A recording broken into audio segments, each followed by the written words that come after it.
Why does it seem incredible to any of you that God can raise the dead? I used to believe that I ought to do everything I could to oppose the very name of Jesus the Nazarene. Indeed, I did just that in Jerusalem, authorized by leading priests. I caused many believers there to be sent to prison. And I cast my vote against them when they were condemned to death. Many times I had them punished in the synagogues to get them to curse Jesus. I was so violently opposed to them that I even chased them down in foreign cities. One day, somebody shout one day. One day I was on such a mission to Damascus, armed with the authority and the commission of leading priests. About noon, Your Majesty, as I was on the road, a light from heaven, brighter than the sun, shined down on me and my companions.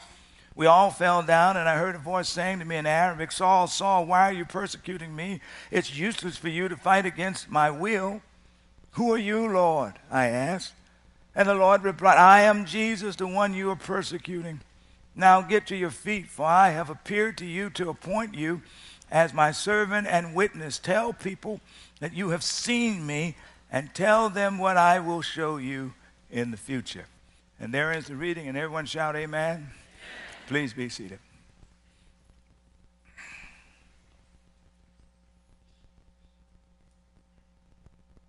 Say this with me. How does the movement happen? Say it. That's some stuff we're going to reflect on together here quickly as we wound out our time. The last few weeks I've told you that the church is not a building, it's not an address. It's a people that are called out and gathered around a profession of faith in Jesus as their rescuer and as their redeemer. It is, in fact, a movement. Today we want to ask the question, well, how does that movement happen in our lives? How is it activated? And for those of us who've been a part of the movement for some time, the question is, what's the next season for me? What's next? And how do I engage it?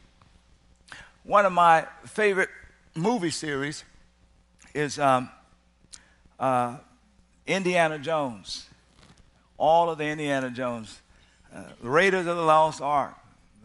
There's about 4 of the franchise. But my most favorite one is Indiana Jones and the Last Crusade. Now, there are several fabulous scenes that are just packed with theology. Oh, it's great. It's almost as good as The Godfather Part 3. I'm going to share with you guys my second favorite scene out of Indiana Jones and the Last Crusade. It occurs almost at the very end of the movie. Indiana Jones, those of you familiar with it, he's a treasure hunter and he's following a map, and they're trying to find the lost grail, and his journey has brought him to the end of a cliff. Now, the challenge is his father, who's with him, has been shot, and he's literally dying. He's bleeding to death. And if Indiana can get from this cliff to the next cliff, which is way over there, it leads into a cave where the grail is, and he can rescue the grail and get back, pour some water on his dad, save his dad's life. The problem is there's no bridge. There's no way to get from here to there. But the map says that if you walk straight on the path, you can go. But he's looking. There's no path. There's no nothing. But here comes the cry, hurry, Indy, your dad is dying, hurry. He knows, it says walk, but there's nothing. Here's my favorite part. In the end, he closes his eyes, holds his breath, put his foot out, and then and lo and behold, there's something there. There's a path that was invisible to the naked eye. He takes some sand and throws it out, and the path reveals itself.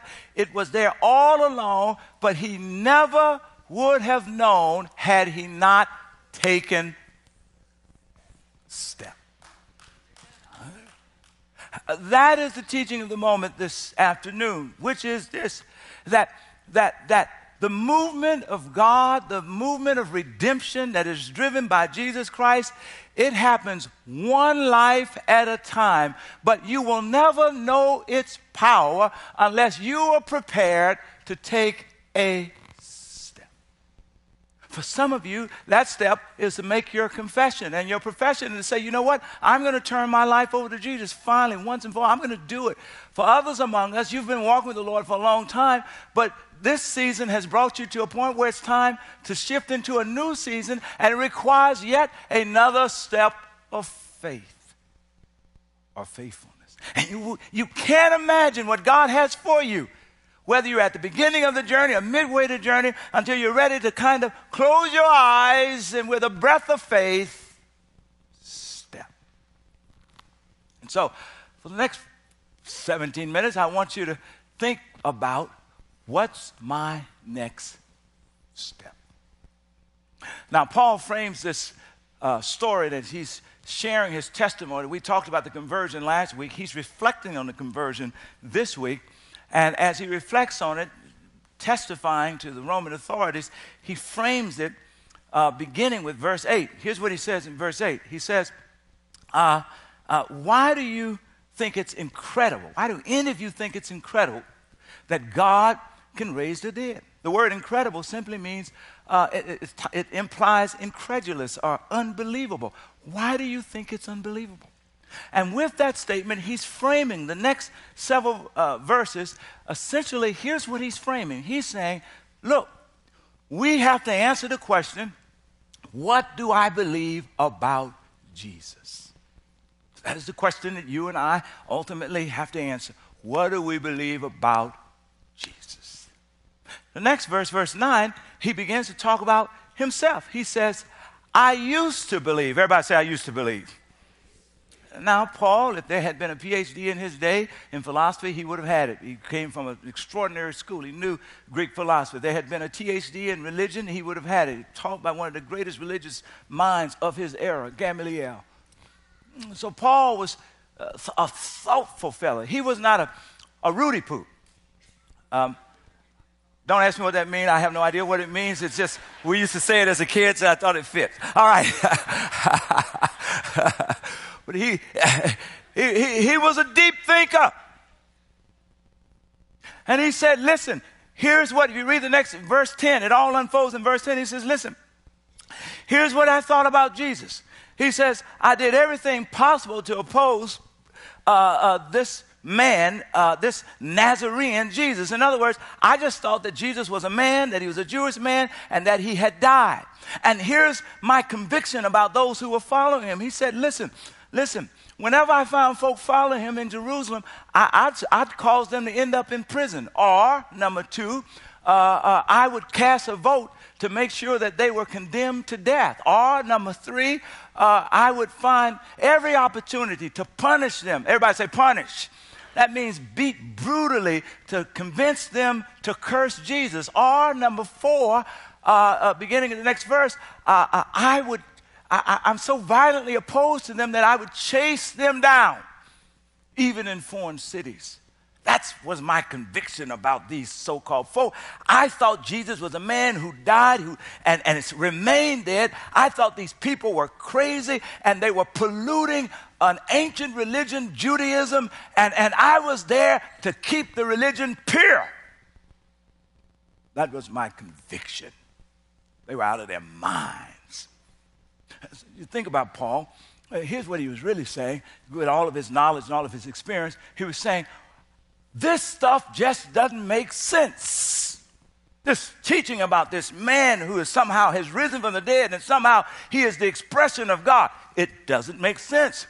This community that I keep persecuting and I keep killing folk and throwing them in prison, and the more I persecute and kill, the greater this community grows, and the more loving this community is, and the more joy-filled and the more celebrative it is. I don't understand it. I'm pushing it. I'm trying to destroy it, and it keeps growing, and it keeps being more loving and more celebration.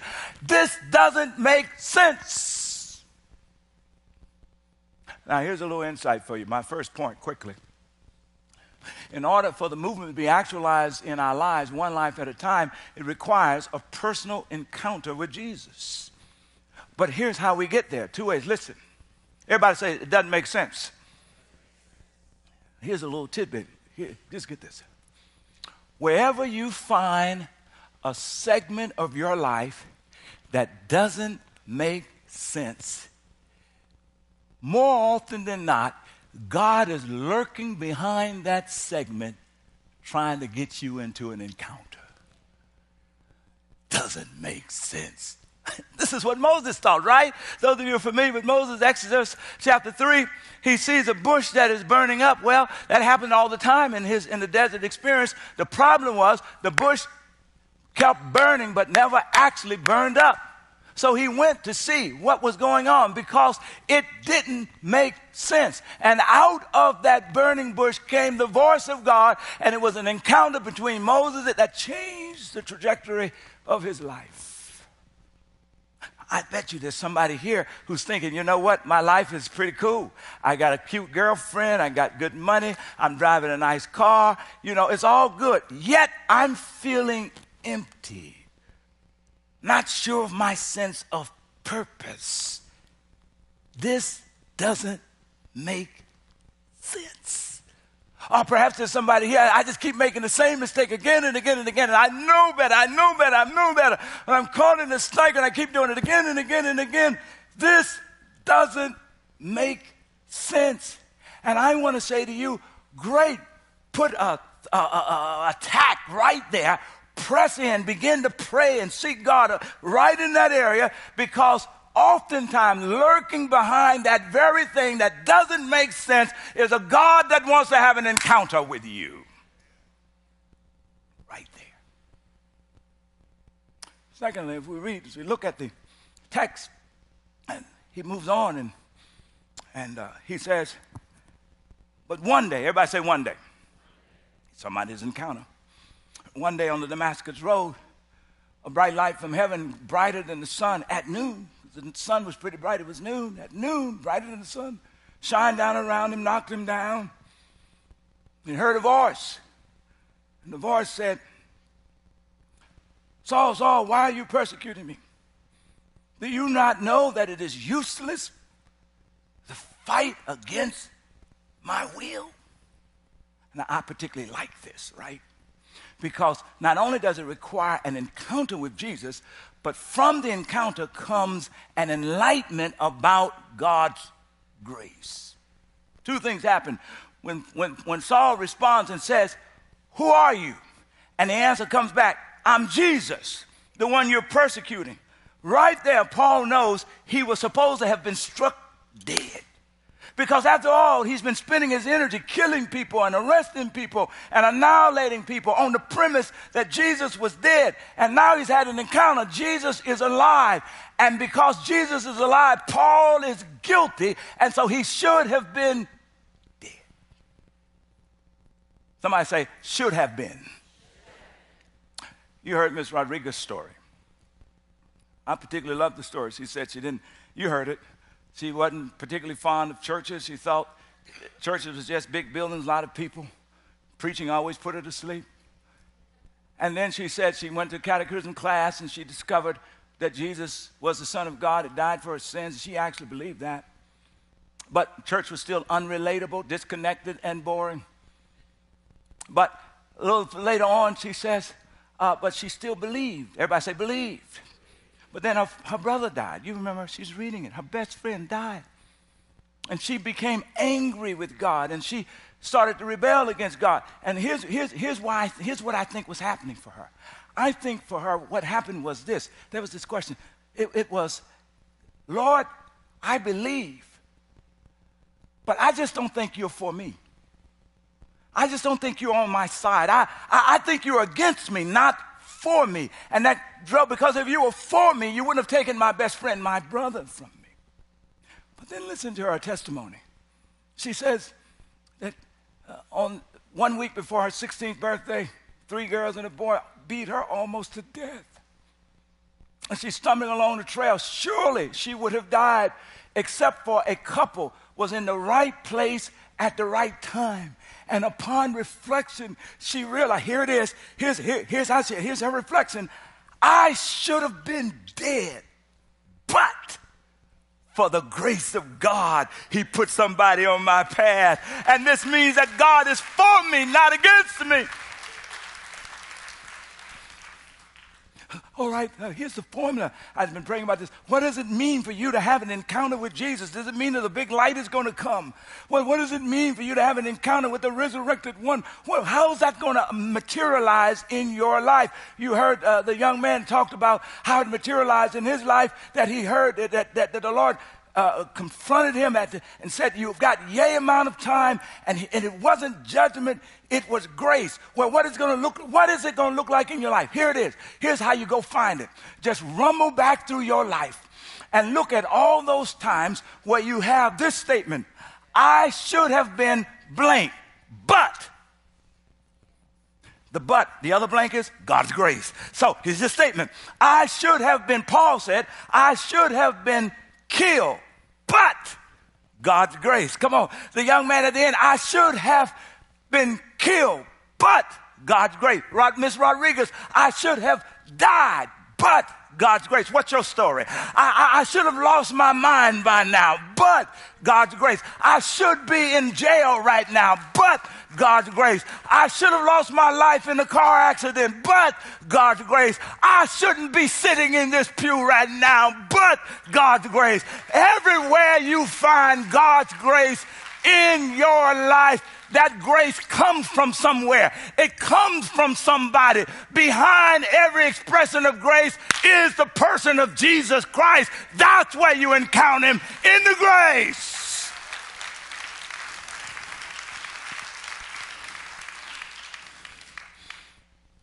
Say, look in the grace. Say, look in the grace. Search the grace. Search the grace. The grace moments in your life. So there's always the enlightenment that comes with the encounter. Wherever God's grace is, that's where Jesus is. And he's for you. You know, the other thing that often gets in the way is sometimes we believe, but we just don't trust him. You heard in the testimony, the young man who testified, he really talked about growing up and believing, but God became silent. And my interpretation of that is that he said, I didn't know what to do with a silent God. And I just went from bad to worse.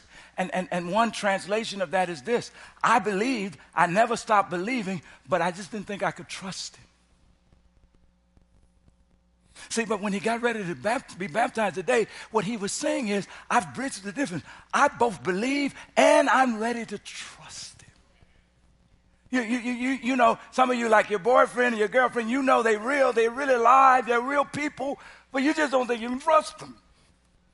You know, there are other folk in your relationship circles, they're real, but you don't think you can trust them. And you know what, I can say, I know this pew is real, but do you trust him? Well, it's real, but do you trust it? You don't know that I trust it until I'm ready to do this. When I rest myself in it. And what Jesus is saying for somebody, your next step is to take the rest of your life, like those people did, and rest it on what I say, who I say I am, and rest it on what I say I'm prepared to do for your life. Trust me. It's a step you take. It's an action you trust. And then at the end of the day, the last point, there's an encounter, there is an enlightenment of grace, and then there is the experience of a call. And when you think about Paul, you look at all those things that he did, it's easy for you to conclude he was a terrible guy. But by the time you finish reading in verse 18 and you hear the call that Jesus makes to Paul, he says, I want you to turn people from light to darkness, from Satan to God, that they might repent of their sins and become a part of the family. And you get a little insight. Or listen to what he writes in 2 Corinthians chapter 5. He talks about the veil that was removed. And here's what Paul would say. It's not so much that I was a bad person. I was a blind person. That's why we're asking you to pray for these people on your list. It is that God would open their eyes. Some of you thinking you can't come to the Lord because you think you're so horribly bad, or you don't want to come and join the church because there was some horrendous church experience that was horribly bad. But I just want you to know that wherever you find badness, what you're really looking at is blindness. God says, I'll turn the light on. My granduncle is the best expression of this. He used to be a man that got into brawls and fights way into his 30s, drinking, a logger. Somewhere along the line, he heard about Jesus, and he didn't really believe, but he got to the lowest point of his life, and he was out in the woods having cut the logs down, and he said he got on his knees, and he said, Jesus, if you're real, show me. And he said right there in that moment, he said, somebody turned the lights on. It was as though the whole place just lit up, and he could see in a way that he hadn't seen before. And not only that, in that moment, he heard the Lord call him in the same way that God called Paul. And he said, I want you to tell people that you've met me, and tell people of the things that I've told you to tell them in the future. And essentially, that's what it means to become a part of the movement. It means let people know I've met Jesus, and I'm telling you what I've experienced. And my granduncle got up from that experience with a third-grade education and started preaching the good news of the gospel of Jesus Christ. And for the next 30, 40 years, he became the best preacher to date that I actually know, with a third-grade education. Because at the end of the day, baby, it wasn't his education ultimately. It was the power of God resting on what he knew about God and what he was inviting other people to find out about God. Because the light came on. We're praying that the light will come on. My point here is, it's not simply that you're invited to join the movement, but you're invited to be a part of the movement. Here's the last thing I say, and we're finished. I don't want to suggest to anybody that by you saying yes to Jesus and moving into the next stage with him relationally, that your life is going to move from bad to great. I don't want to suggest that. Because that is not the story of Paul, is it? Because when Paul said yes, he went from being blind to being trying to be killed, to being stoned, to now being arrested, and he's sharing his testimony with chains on him. Chains are on him right now as he shares his testimony. Here's the fascinating thing. Here's what I want to leave with you. Here's why I want you to take the step. I'm not promising you that the brokenness of life, like the technology we experience, that stuff is not going to just go away. You're going to have some chains on you, the chains of your divorce, the chains of your sickness, the chains. But here's the good news, that when you trust Jesus with your life, come on now, what he does is with the chains on you, come on, Jesus is set free to move through your life and be a redemptive movement through your pain, through your past, through your struggle, and he can change the world for the better through your brokenness. Isn't that good news? Come on, celebrate, celebrate, celebrate.